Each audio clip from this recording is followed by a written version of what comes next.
Death Railway, the story of the bridge over the River Kwai in the dense jungles of western Thailand, hidden among mountains, rivers, and deep valleys, lies one of the most haunting reminders of the Second World War. The Death Railway, stretching for more than 400 kilometers between Thailand and Burma, now Myanmar. This railway was built by the Japanese Imperial Army during World War II. It was intended to supply Japanese forces fighting in Burma after Allied naval forces made sea routes too dangerous. But the railway came at a terrible human cost.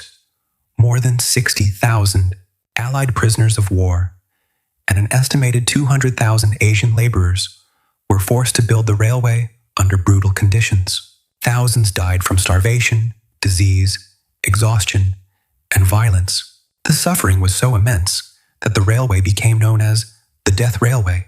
Today, places like the bridge over the River Kwai and Hellfire Pass stand as memorials to those who endured unimaginable hardship.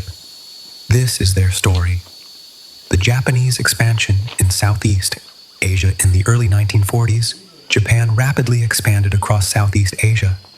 After occupying large parts of the region, Japanese forces moved into Burma in order to threaten British India and secure valuable resources. Supplying troops in Burma became a major challenge. The sea route around the Malay Peninsula was vulnerable to Allied attacks, so Japanese military planners decided to build a railway connecting Ban Pong in Thailand with Thanbuzayat in Burma. The route would cut directly through some of the harshest terrain in Southeast Asia: thick jungle, steep mountains, rivers, cliffs, and monsoon swamps. Many experts believed the project was nearly impossible, but the Japanese military demanded it be completed as quickly as possible. Construction began in 1942. Prisoners of war and forced labor to build the railway. Japan used prisoners captured during battles in Singapore, Malaya, Java, and other parts of Southeast Asia. British, Australian, Dutch, American, and other Allied soldiers were transported to jungle prison camps in overcrowded trains and ships. Alongside them were hundreds of thousands of Asian civilian laborers, known as Romusha. Many came from Burma, Malaya, Java, and other occupied territories. Some were deceived with promises of paid work. Others were forced into labor against their will. Conditions were horrific from the beginning. Workers received little food, often just a small portion of rice each day. Medical supplies were almost non-existent. Tropical diseases such as malaria, cholera, dysentery, and beriberi spread rapidly through the camps. The men worked for up to 18 hours a day, using basic hand tools, bamboo scaffolding, and explosives. They cut through mountains, built bridges over raging rivers, and laid tracks through dense jungle. Beatings and punishment were common. As construction fell behind schedule, the Japanese introduced what became known as the Speedo period, a desperate push to finish the railway faster. Workers were forced to labor, day and night with almost no rest. Thousands died. Bodies were often buried beside the tracks they had built. The bridge over the River Kwai, perhaps the most famous part of the railway, is the bridge over the River Kwai in Kanchanaburi, Thailand. The bridge became internationally known through books, and especially the 1957 film, The Bridge on the River Kwai. Although the movie fictionalized many events, it brought worldwide attention to the suffering connected to the railway. In reality, there were actually two bridges built near Kanchanaburi, a temporary wooden bridge and a larger steel bridge. The steel bridge was constructed using sections brought from Java in present-day Indonesia. Prisoners of war were forced to assemble the bridge under brutal supervision. The bridge crossed the Mekong River, which was later renamed the Kwai Yai River because of the movie's fame. For the Japanese military, the bridge was strategically vital. It allowed supplies, weapons, and troops to move deeper into Burma. For the prisoners, it became a symbol of suffering and survival. Allied bombing raids later targeted the bridge repeatedly. Several sections were destroyed during 1945, near the end of the war. Today, parts of the original bridge still remain. Trains continue to cross it, while visitors from around the world come to remember the lives lost during its construction. Hellfire Pass. Among all the locations along the Death Railway, few are as chilling as Hellfire Pass. Located deep in the mountains north of Kanchanaburi, Hellfire Pass was one of the most difficult sections of the railway to build.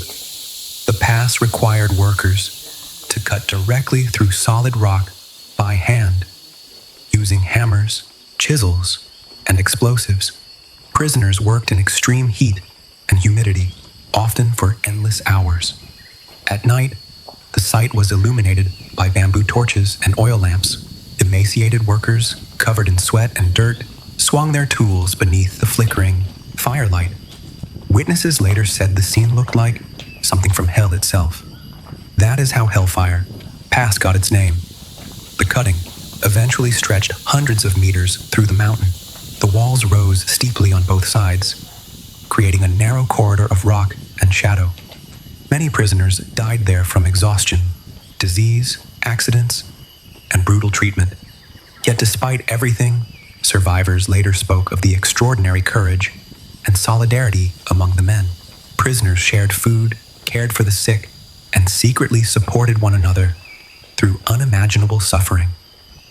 Today, Hellfire Pass is one of the most powerful memorial sites connected to the railway. The quiet walking trail through the cutting allows visitors to experience the scale of the work and reflect on the suffering that took place there. The nearby Hellfire Pass Memorial Museum, established with Australian support, preserves the memories of those who endured the railway. Completion of the railway against all expectations. The railway was completed in October 1943. Japanese and Burmese construction teams met at Konkoita in Thailand, linking the line between Thailand and Burma. The entire project had taken only around 16 months, but the cost was devastating.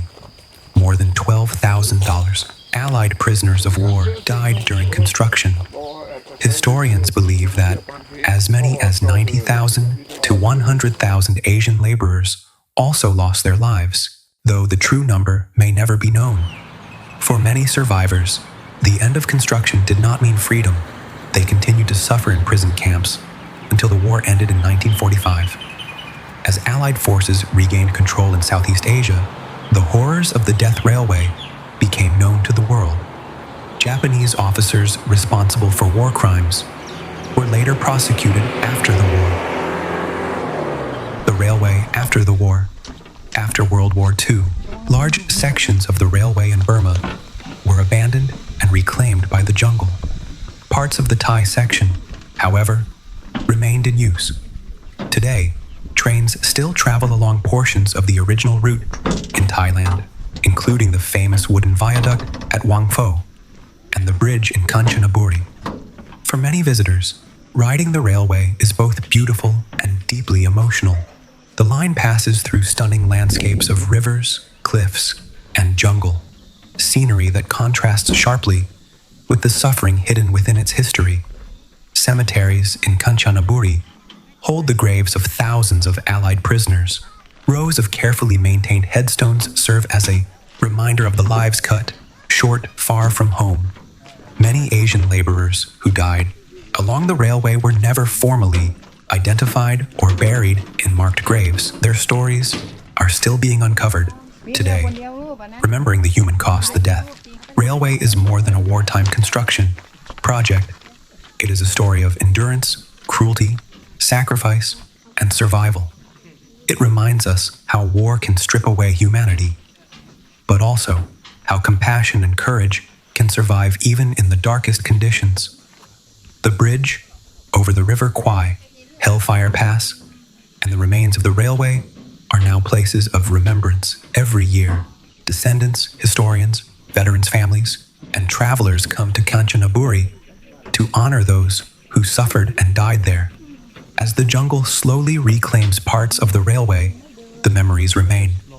The sound of trains crossing the bridge today echoes through a place built with pain, determination, and loss. And along the silent cuttings of Hellfire Pass, the shadows of history still linger. The Death Railway stands not only as a monument to wartime suffering, but as a warning to future generations about the true cost of war. If you like my video, please like and subscribe. It means so much.